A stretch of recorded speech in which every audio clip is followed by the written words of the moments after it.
Hey guys, welcome to this week's hair transplant progress update video. My name is Richard and I'm currently on week 33 after my hair transplant. Now, this week I've done the video a couple of days later than usual, purely because I had some other ongoing stuff. But I wanted to shoot the video during the day rather than in the evening because you get more natural light and it's easier to see how things are progressing. Now, actually this week, I haven't really paid that much attention to it, which is maybe why I've noticed a bit more change in my hair throughout the week. Probably mainly because I haven't had a chance to look at my hair much. But I've definitely noticed a lot of change in terms of length. And now that it's got this, now that it's got a little bit of extra length, it actually makes up for the density a little bit as well. Now, anyone who's done their hair transplant will know that, you know, month 3, month 4, this is where you notice changes ongoing pretty much every single day. You'll see your hair grow more and more and more, and throughout the week you'll see massive, improvements and massive changes. But as you get further towards sort of month 6, 7, 8, these changes are harder and harder to see, mainly because your hair's already grown out and you're just getting a little bit more volume. It's never gonna be like super thick, but you will notice as the length comes in, the volume looks a lot better as well. I'm gonna give you a quick 360 view of the hair just so you can see what it looks like on the back and sides.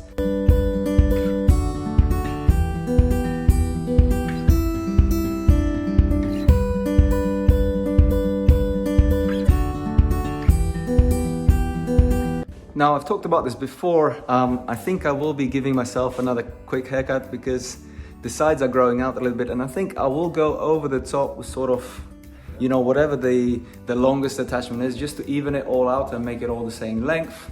Or maybe I'll drop it to like number 4 or something. I'll put this on camera just so you guys can see. And also I haven't really cut my hair like at the top for, I did like a really quick one back in December, I think, but it was like really just shaving off the tips of the hairs rather than going over it with the attachment. So it was like barely touching anything, just touching the hair, just getting rid of some of the stuff that wasn't transplant and stuff that was natural coming out a lot longer than the transplant hair, and it was all looking a little bit weird. So I think back in December I did go over with the clippers on the top, but I don't think I cut any of the transplanted hair at the time.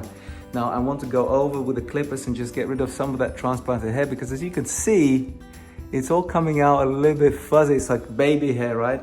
So I guess it's same as with baby hair. The more you cut it, the thicker and the denser it grows. So let's hope that it's gonna be the same for me. But yeah, I'll give it I'll make a video of me cutting off some of this stuff, and hopefully it will come together a little bit better after I cut it. But overall, as I said, it's coming together quite nice.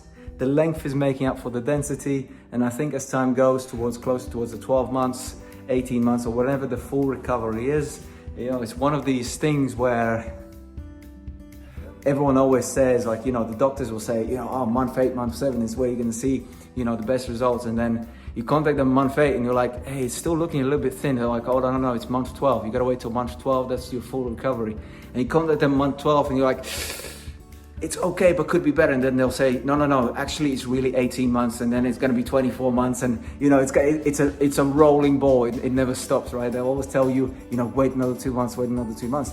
But, in reality, it is true. You just gotta give it some time and you gotta wait for these things to go through, and everybody recovers at different speeds. And I think for me, unfortunately, it's gonna be a lot slower than some of you other guys, purely because I've got light color hair and I've got more delicate hair, and it's just thinner by nature, and it's, and also I've got, naturally large forehead.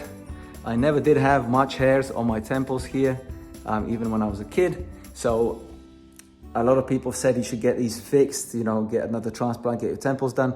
But I've never had hair grow on my temples much. So I think if I get my temples done, it's gonna look weird on me. Plus I got this like funny looking vein there. I think if they try to put some hairs in there, it's gonna be a bloodbath.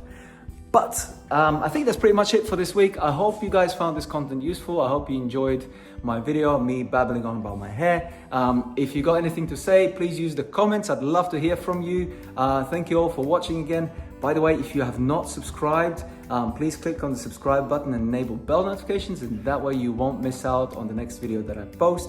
Next video will be end of month video, so we can compare what is it gonna be? No, sorry, not next. We've got 2 more videos until end of month, and then we're gonna compare, what we started off at the beginning of this month and what it's like at the end of month 7. So hopefully then we can see a bit more of the change. But yeah, that's pretty much it. I will see you guys next week. Thanks for watching again. Bye, see you next week.